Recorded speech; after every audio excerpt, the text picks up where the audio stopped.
Westuhal min Freon and welcome to yet another video. I have finally seen The Northman. I know it has been requested on my channel a lot for me to go to cinema and see it. However, I don't go to cinema that often, so I had to wait until it comes out on a streaming platform or whatever. And what have you expected, my friends? Of course, I loved the film. There is a lot to cover. My reviews are usually not scripted. My videos are never scripted, actually.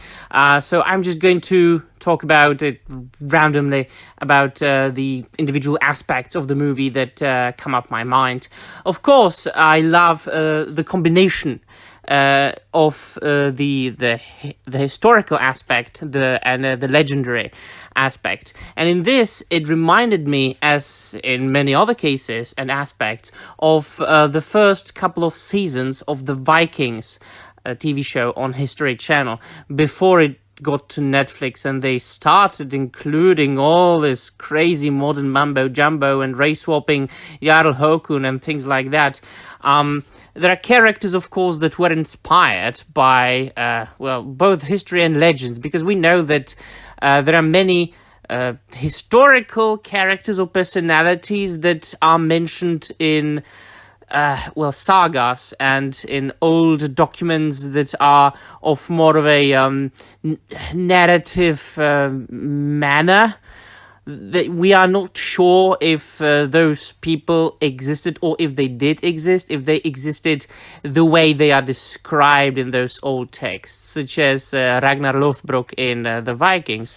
Now here we meet Amleth, the protagonist, who is portrayed by Alexander Skarsgård, who, of course, portrayed the role as if Amleth came out from an old Icelandic saga.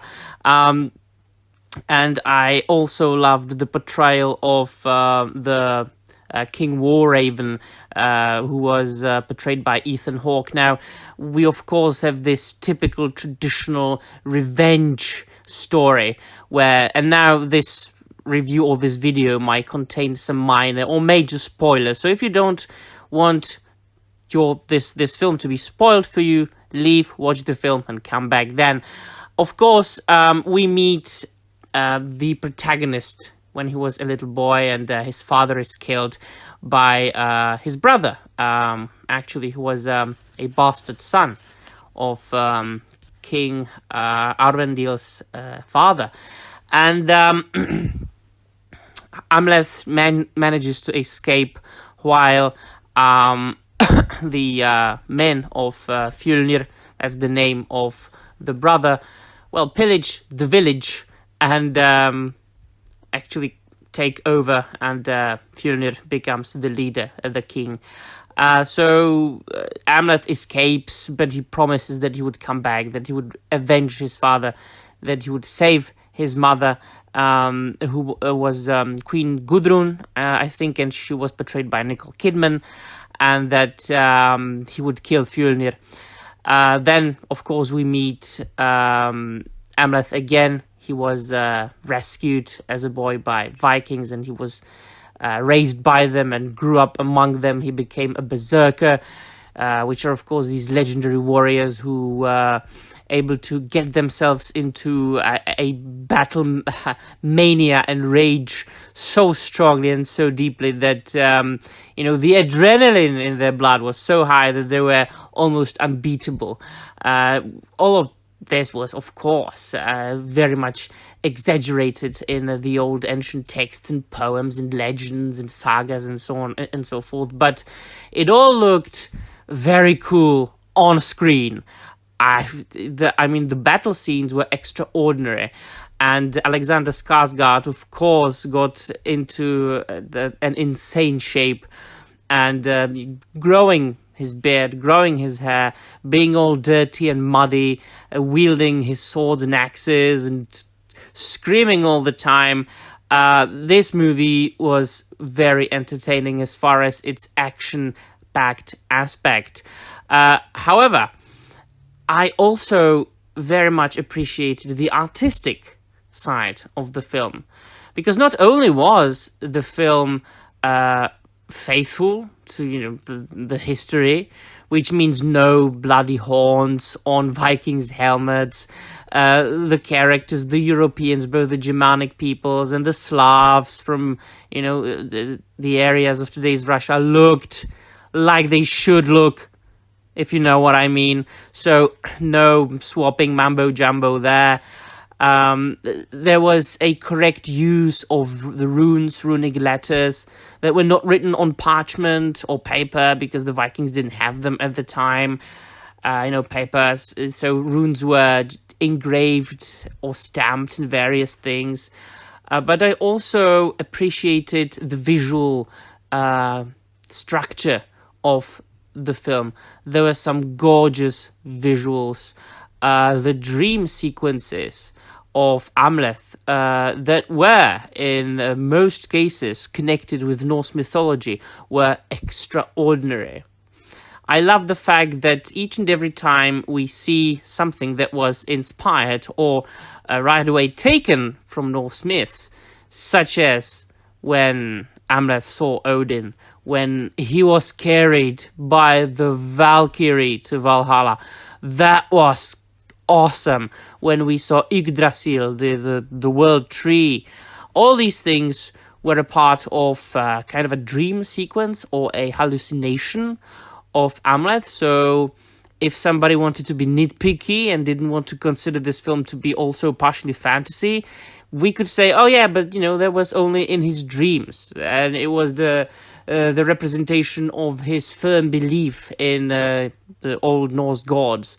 So that was something extraordinary. I very much appreciated the inclusion of the Draugr. Of course, that was the name of the sword. And that's another thing. Very rarely today in modern entertainment, modern films, modern TV shows, modern comic books, modern anything, we see an iconic weapon. The weapons, especially swords, they used to be iconic swords as if they had their own personality, both in myths and legends and then in fiction, modern fiction as well. Just look at the Lord of the Rings. You've got many swords that have names.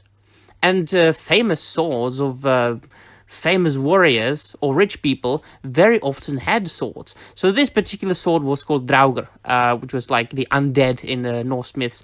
And what I appreciated is that he actually had to retrieve the sword from, a corpse of an ancient warlord. And in a more or less of a dream sequence, he had to fight the Draugr, the actual Draugr, to get the sword. A legendary weapon that could only be drawn at night or at the gates of hell, which actually is Hekla, a volcano in Iceland, one of the most active volcanoes on the island, and the old Vikings, of course, called the volcano Hekla, which is, I think the gates of hell or something like that.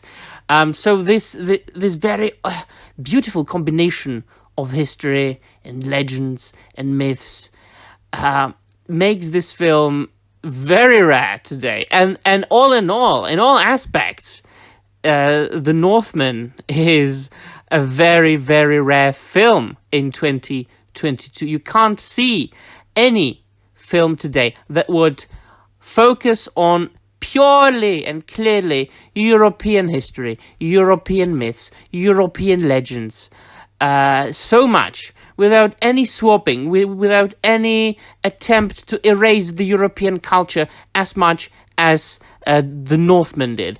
And I can only thank Mr. Robert Eggers, who was the director and writer of the film, for making it, for allowing us, people from Europe who are actually very much proud of our ancient European heritage, to enjoy the film and to actually be able to sit down, relax, and enjoy something without cringing, without looking at it and saying, well, that's not accurate, or that's a very poorly made film, because they are mainly focusing on bloody inclusion, representation, and diversity, rather than on good storytelling.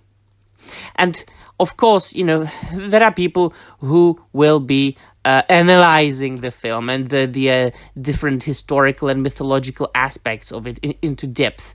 But what is the most important for me is that in general it was done correctly, and that's very important. I always say that every time I speak about a film or a book, anything, it needs to be well made.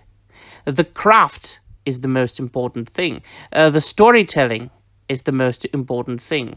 Very well written and very well portrayed characters are the most important. There was not an actor or an actress in the film that I would not admire for their acting skills. I love Anna Taylor-Joy, the actress. I even loved her in The New Mutants, which has fallen into, the abyss of memory.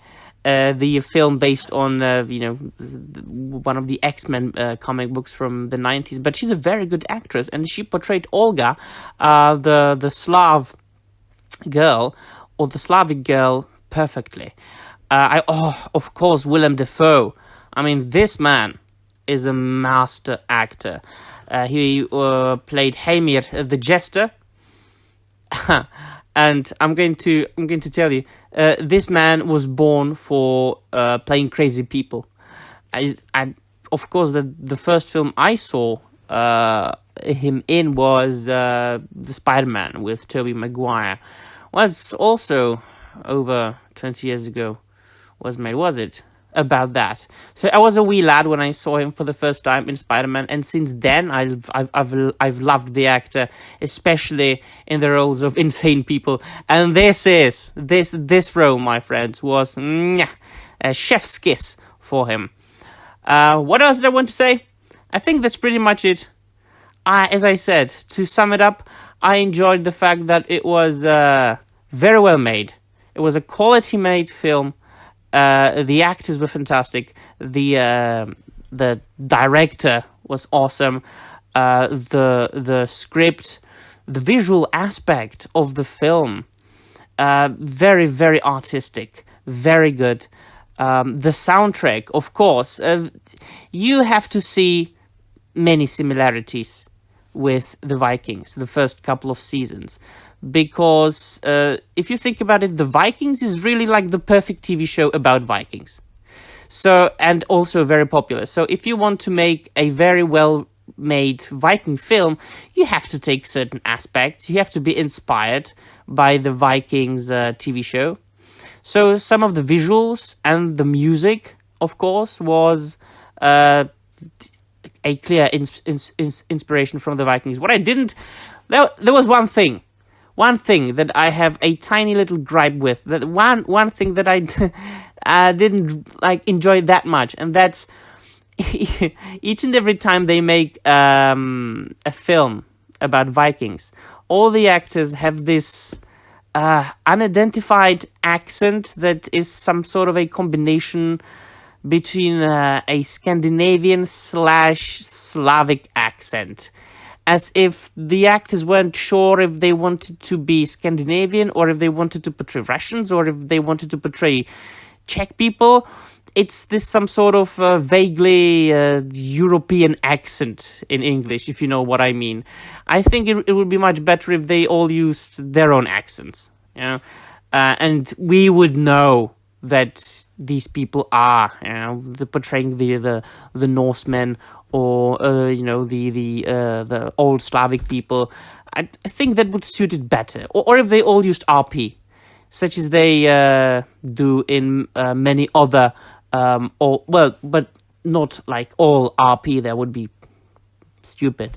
But the British accent, If you look at, for example, might not be the best example, but for example, in Game of Thrones, they all use British accent in the Lord of the Rings as well, and it fits there. It sounds good, but that's just the smallest negative that I almost forgot about. So as you can see, there are so many good things that one little small thing is very, very, very not important. That would be all, really. Finally, I've made a video about the Northman.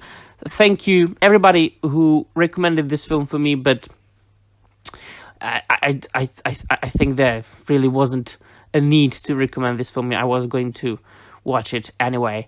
There's only pity. I've read that the film didn't make as much money as it should have. You know what?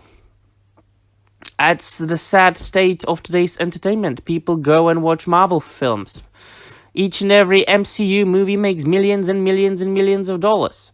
An MCU film makes bloody $500 million, and they say it's not enough, so we're not going to make a sequel. This movie should have made $1 billion. Alright, let me know in the comments down below what you think, and that will be all. Thank you very much for watching, and I'm out of here.